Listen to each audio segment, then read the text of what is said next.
প্রিয় শিক্ষার্থীরা, আশা করছি তোমরা ভালো আছো। আজকের অনলাইন ক্লাসে তোমাদেরকে স্বাগতম জানাচ্ছি। তোমাদের সাথে রয়েছি আমি মোহাম্মদ আল আমিন, প্রভাষক রাষ্ট্রবিজ্ঞান, শেরপুর সরকারি কলেজ, শেরপুর। আজকে আমি অনার্স তৃতীয় বর্ষের আন্তর্জাতিক রাজনীতির মূলনীতি বিষয়ের জাতীয় শক্তি অধ্যায় থেকে সন্ত্রাস সাম্যের ধারণা এবং শক্তি সাম্য ও সন্ত্রাস সাম্যের মধ্যে তুলনামূলক আলোচনা করব। আজকের এই আলোচনা শেষে তোমরা সন্ত্রাস সাম্যের ধারণা ব্যাখ্যা করতে পারবে, সন্ত্রাস সাম্যের উৎপত্তি ব্যাখ্যা করতে পারবে এবং শক্তি সাম্য ও সন্ত্রাস সাম্যের মধ্যে তুলনামূলক আলোচনা করতে পারবে।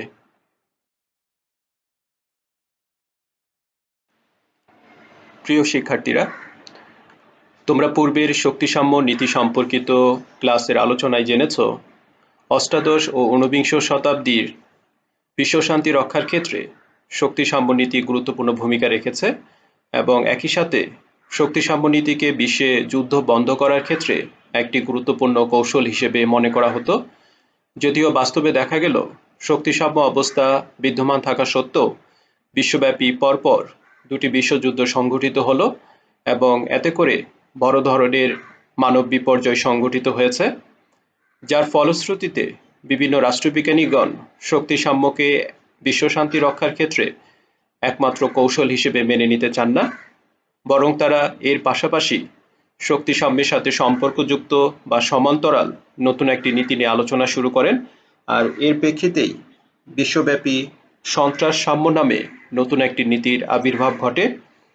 সন্ত্রাস সাম্য নীতির মূল উদ্দেশ্যই হচ্ছে ভয় ও ত্রাস সৃষ্টির মাধ্যমে যে কোনো আক্রমণকে নিবৃত্ত করা, এবং এই নীতির মূল বক্তব্য হচ্ছে বিশ্বে যে সকল শক্তি রয়েছে তাদের মধ্যে সমতা নিশ্চিত করার মাধ্যমে যুদ্ধ বন্ধ করা বা শান্তি স্থাপন করা সম্ভব নয়, বরং বিভিন্ন শক্তির মধ্যে ভয় সৃষ্টি করা, ত্রাস বা সন্ত্রাস সৃষ্টির মাধ্যমে রাষ্ট্রগুলোকে যুদ্ধ থেকে নিরুৎসাহিত করা যায় এবং এভাবেই মূলত বিশ্বে শান্তি স্থাপন করা সম্ভব। পূর্বে ধারণা থেকে আমরা সন্ত্রাস সাম্যের সম্পর্কে বলতে পারি আন্তর্জাতিক ক্ষেত্রে বিভিন্ন শক্তি বা রাষ্ট্রগুলোর মধ্যে সমতা নিশ্চিত না করে এবং রাষ্ট্রগুলো সরাসরি কোনো ধরনের যুদ্ধে অংশগ্রহণ না করে প্রতিপক্ষকে শুধু অস্ত্র বা যুদ্ধের ভয় দেখিয়ে সাম্য বজায় রাখার যে কৌশল বা প্রক্রিয়া অবলম্বন করে তাকেই সন্ত্রাস সাম্য বলা হয়ে থাকে। সন্ত্রাস সাম্যের একটি পরিপূরক পদ বা শব্দ হচ্ছে নিবর্তন বা ডিটারেন্ট, যার অর্থ হচ্ছে আতঙ্ক বা ভয় দেখিয়ে নিবৃত্ত করা। অর্থাৎ একটি রাষ্ট্র কর্তৃক অপর কোনো রাষ্ট্রকে যে কোনো উপায়ে আতঙ্কিত করে বা ভয় দেখিয়ে কোনো কিছু করা থেকে বা কোনো ধরনের আক্রমণ বা যুদ্ধ থেকে বিরত করাই হচ্ছে নিবর্তন বা সন্ত্রাস সাম্য। এক্ষেত্রে আমরা দ্বিতীয় বিশ্বযুদ্ধের পর স্নায়ুযুদ্ধের সময়ের কথা বলতে পারি। সে সময় মার্কিন যুক্তরাষ্ট্র ও সোভিয়েত ইউনিয়ন উভয় পক্ষ পরস্পরকে অস্ত্র বা যুদ্ধের বিভিন্নভাবে ভয় দেখিয়ে বা ত্রাস সৃষ্টি করার মাধ্যমে তাদের শক্তিমত্তা প্রমাণ করার চেষ্টা করেছে, কিন্তু কোনো পক্ষই সরাসরি কোনো ধরনের যুদ্ধে অংশগ্রহণ করেনি। ফলে উভয় পক্ষের মধ্যে যে সাম্য অবস্থা তৈরি হয়েছিল সেটাকে আমরা সন্ত্রাস সাম্য হিসেবে আখ্যায়িত করতে পারি।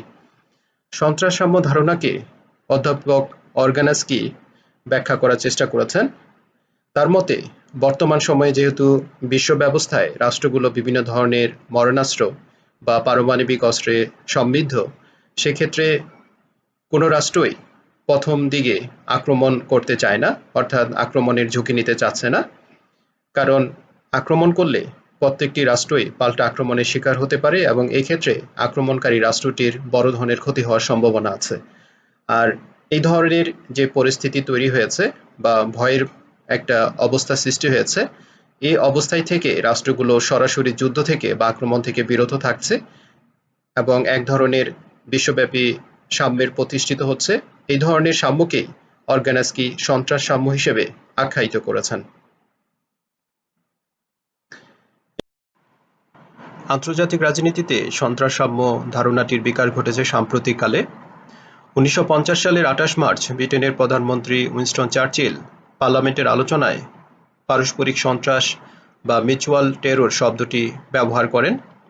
তিনি মূলত পারমাণবিক অস্ত্রের ব্যবহারের মাধ্যমে কিভাবে বিশ্বশান্তি রক্ষা করা যায় সে আলোচনার প্রসঙ্গে মিউচুয়াল টেরর শব্দটি ব্যবহার করেছিলেন।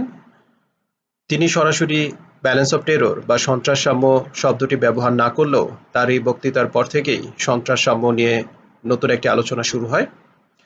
1959 সালে আলবার্ট হোলস্টেটার নামক একজন আন্তর্জাতিক রাজনীতি বিশ্লেষক একটি প্রবন্ধ প্রকাশ করেন। এই প্রবন্ধটির নাম ছিল the delicate balance of terror.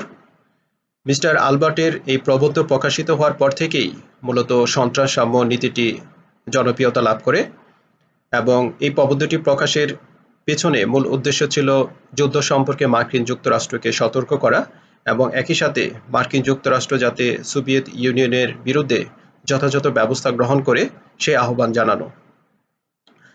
কেননা 1949 সাল তথা দ্বিতীয় বিশ্বযুদ্ধের সময় বিশ্বে মার্কিন যুক্তরাষ্ট্র একমাত্র রাষ্ট্র যে পারমাণবিক অস্ত্রের সক্ষমতা লাভ করেছিল, কিন্তু 1949 সালের পরবর্তী সময়ে সোভিয়েত ইউনিয়নও মার্কিন যুক্তরাষ্ট্রের পাশাপাশি পারমাণবিক অস্ত্র উৎপাদনের মাধ্যমে সক্ষমতা অর্জন করে।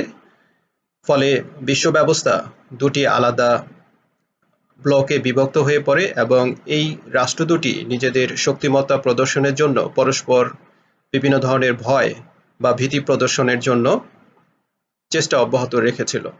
এর ফলে বিশ্বব্যাপী এক ধরনের সাম্য প্রতিষ্ঠিত হয়েছিল, কিন্তু কোনো রাষ্ট্রই সরাসরি যুদ্ধে অংশগ্রহণ করেনি। আর এ কারণেই বলা হয় মার্কিন যুক্তরাষ্ট্র এবং সোভিয়েত ইউনিয়নের মাধ্যমেই বিশ্বব্যাপী সর্বপ্রথম সন্ত্রাসসাম্য নীতিটি প্রতিষ্ঠিত হয়। এ পর্যায়ে আমরা শক্তিসাম্য এবং সন্ত্রাসসাম্যের মধ্যে তুলনামূলক আলোচনা করব। তুলনামূলক আলোচনা করতে গিয়ে শুরুতে আমরা এই দুটি বিষয়ের মধ্যে কি কি সাদৃশ্য রয়েছে তা নিয়ে আলোচনা করব। প্রথমত রয়েছে ক্ষমতা বৃদ্ধি, অর্থাৎ শক্তিসাম্য এবং সন্ত্রাসসাম্য উভয় নীতির মূল লক্ষ্য হচ্ছে রাষ্ট্রগুলোর ক্ষমতা বৃদ্ধি করা এবং এই ক্ষমতা বৃদ্ধির মাধ্যমেই মূলত রাষ্ট্রগুলো নিজেদের মধ্যে সাম্য অবস্থা বজায় রাখার চেষ্টা করে।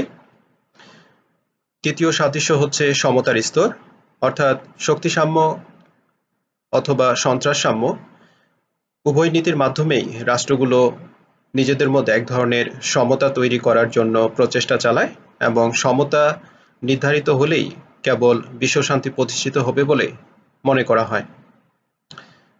পরবর্তী বিষয়টি বা সাদৃশ্যটি হচ্ছে অস্ত্র উৎপাদনে উৎসাহিত করা।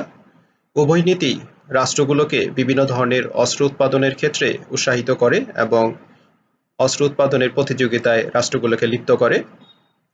এবং সর্বশেষ সাদৃশ্য হচ্ছে উদ্দেশ্যগত সাদৃশ্য। শক্তিসাম্য ও সন্ত্রাসসাম্য উভয় নীতির মূল উদ্দেশ্য হচ্ছে বিশ্বব্যাপী শান্তি প্রতিষ্ঠিত করা এবং নিরাপত্তা নিশ্চিত করা।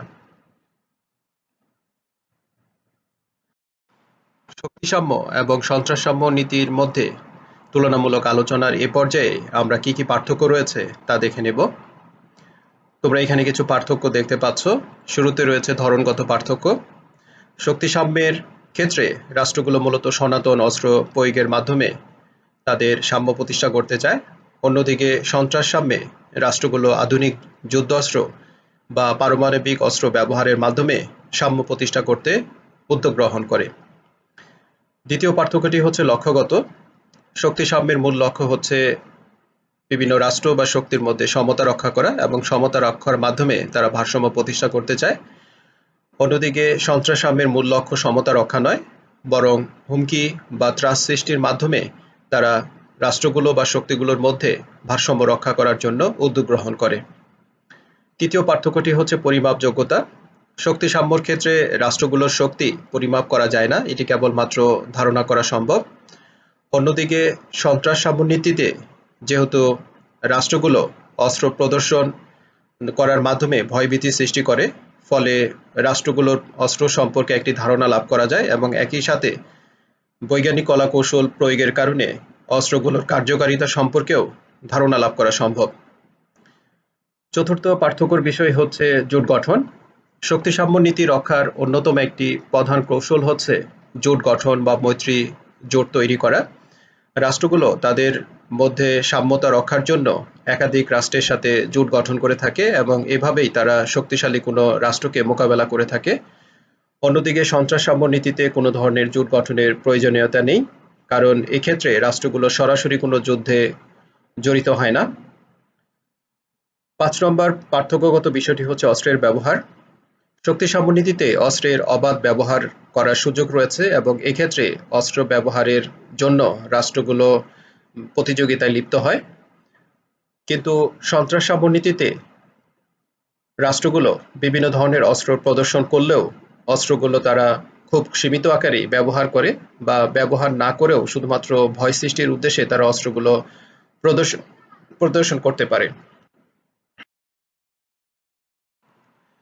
পার্থক্যের পরবর্তী বিষয়টি হচ্ছে ইতিবাচক বনাম নেতিবাচক।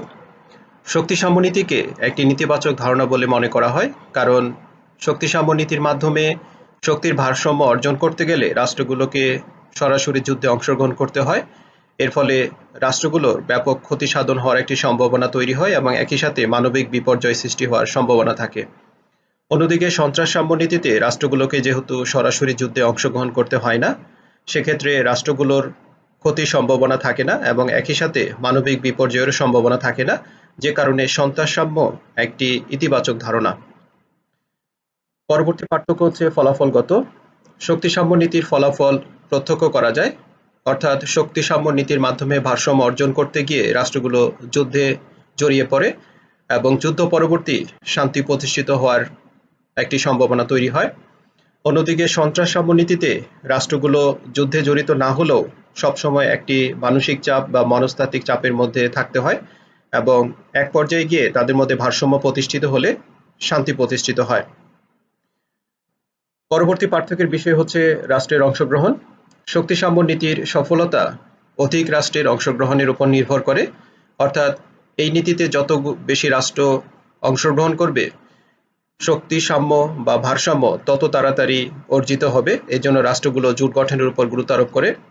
অন্যদিকে সন্ত্রাস-সাম্য নীতিতে অধিক রাষ্ট্রের অংশগ্রহণের প্রয়োজন হয় না, আর এ কারণে সন্ত্রাস-সাম্য নীতিতে জোট গঠনের কোনো প্রয়োজন নেই, কেননা সন্ত্রাস-সাম্য নীতিতে রাষ্ট্রগুলো তাদের পারমাণবিক সক্ষমতা অন্য কোনো রাষ্ট্রের সাথে অংশীদারিত্ব বা অন্য কোনো রাষ্ট্রকে গ্রহণ করার জন্য উৎসাহিত করে না। সর্বশেষ পার্থক্যটির বিষয় হচ্ছে সম্পদ ও প্রযুক্তিগত ব্যবহার। শক্তিসাম্য নীতিতে একটি রাষ্ট্র প্রাকৃতিক সম্পদ, জনসংখ্যা ইত্যাদিকে কাজে লাগিয়ে শক্তি বৃদ্ধি করে শক্তিসাম্য অর্জন করতে পারে। অন্যদিকে সন্ত্রাস-সাম্য অর্জন করার জন্য তথ্য ও প্রযুক্তিবিদ্যায় ব্যাপক উন্নয়ন সাধন করা প্রয়োজন এবং একই সাথে আধুনিক কলাকৌশল ব্যবহার করার প্রয়োজন হয়ে থাকে।